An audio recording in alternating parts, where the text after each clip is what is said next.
Knowing the best way to take notes is as important as attending lectures, writing your exams, and in fact, it is one of the factors that will determine if you are going to pass your exams or not.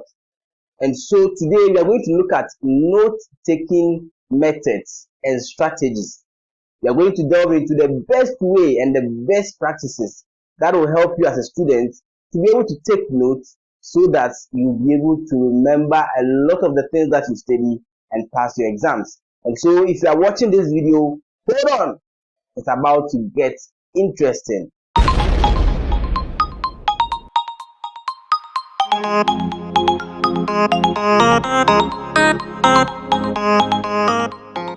You are welcome. My name is Jeff Aboagye and I am the voice of the silent majority. In today's episode, we are looking at note-taking methods and strategies. As I said, if you are able to take notes the best way, it is one of the factors that is going to determine your success as a student. As to whether you're going to pass your exams or not, it depends on how you are able to pick information from your lecturer when he or she is lecturing, and that is note-taking. There are several types of note-taking, and I'm just going to talk about 3 of them in today's video. And so, please don't go anywhere. The first method in note-taking that I'm going to talk about is what is called the Cornell method. The Cornell method. And in this method, what you do as a student is that you divide your notebook or your exercise book into 3 parts. As your lecturer is lecturing, you divide your notebook or your exercise book into 3 parts. You have the left column, the right column, and then there is a space below. These are the 3 sections you're going to have in your notes to be able to use this method. Now, on the left side, as you can see on your screen, in the left-hand column, what you're going to do when the lecturer is lecturing is to write the main ideas and the key words from what the lecturer is saying. Also, you ask questions that are going to serve as a prompt to you whenever you pick your notes. So the first section of your notes, that is the left-hand column, what you are going to do as a student is that as the lecturer is lecturing, you just pick some main ideas and you write them there, some key words the lecturer says, and also some questions that are going to serve as a prompt to you, so that if you look at the question, you're able to remember what the lecturer said. Those are the things that you're going to write at the left-hand column. Now, when you come to the right-hand column, that is where you're going to write your main notes and the important information that the lecturer is giving. And also, if there are some examples or some dates or some data at the right-hand column, that is where you're going to write all those information. So that is your main note from the lecturer. Now, the bottom side, that's what you're not going to do anything there when the lecturer is lecturing. But after the lecturer is done and you go to your room, you are going to summarize everything the lecturer said in your own words, and you write those things below. Now, if you're able to do this or use this method, then anytime you go back to your book, just like we stated in our previous episode, to revise or to review what you have written, it becomes very easy for you to remember. It is not everything that the lecturer is saying that you have to write, and it is not everything that the lecturer is saying that you have to take note of. But the main ideas, the key words, and some questions that the lecturer may ask or even may come to your mind, you write those things at the left-hand column, and then at the right-hand column, you just write what the lecturer is saying. If there are some examples that is given, you see, there are some lecturers that if you don't give them the same example that they gave you, you're not going to score the marks that you deserve. And so that is what you're going to do. You write the example, the data, the facts, and the figures at the right-hand column, and then beneath it, you summarize everything that the lecturer said. So that is the Cornell method of note-taking. And so you can practice this, you can use this in your note-taking, and then it's going to help you as a student. The second method of note-taking is the mind mapping method. The mind mapping method. So just like the name suggests, you're going to do some mapping here based on what the lecturer is saying. Now with this strategy, just like you can see on your screen, it involves creating a central topic or concept in the center of the page and branching out with related subtopics. So what that means is that with your notebook or your exercise book that you're going to use to take the notes, you write the main idea, the topic that is being discussed in the middle, and then you have some subtopics around the main idea.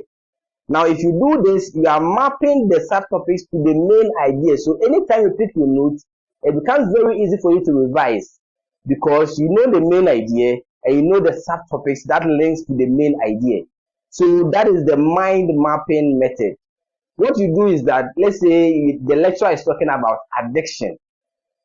You write addiction at the middle of the book, the notebook, the page that you are writing, and then you create branches for subtopics like, let's say, the causes of addiction, the effects of addiction, and the solutions of addictions. So now you have 3 branches that are connected to the topic addiction. Just under the subtopic that you have connected to the main idea, now you can zoom in and go into the details of what the causes of addiction may be, the effects of addiction may be, or the solutions of addiction. So let's say, for instance, under the causes, you can write that addiction is caused by unemployment. Because the youth are not employed, they become addicted to certain things like betting, like pornography, like prostitution, and all those kind of things because they are unemployed. So then you say that, okay, the causes of addiction is unemployment. Now you have linked that causes to the main idea, which is addiction. So you are mapping the causes to the main idea, which is addiction. Now, if you go to the effects, you can talk about the fact that, okay, so addiction also increases social vices in the community. So because the people are addicted to, let's say, betting or pornography or prostitution, it increases social vices. Because if I don't have money to go and bet, what will I do? I'll have to go and steal someone. I have to go and kill someone. I have to go and do something else to be able to get the money to be able to bet. And so then that becomes the effect of someone being addicted to some of these things. Then we can also talk about the solutions. So under the solutions, just like you can see on your screen, you can also say that, okay, so some of the solutions to addiction is for the government to create jobs for the youth. And so if the youths are having a job to do, they are not going to be addicted to some of these things like betting, pornography, and prostitution. And so that becomes the solution. Now, what you have done is that you have your main idea, the main topic that you are talking about, which is addiction, and you've mapped 3 subtopics to addiction, which is the causes, the effects, and the solutions. And under each of these subtopics, you've zoomed into what actually some of the causes are, what actually some of the effects are, and what actually some of the solutions are. And with this concept or with this idea of note taking, it is just similar to what we do when we try to remember someone's name.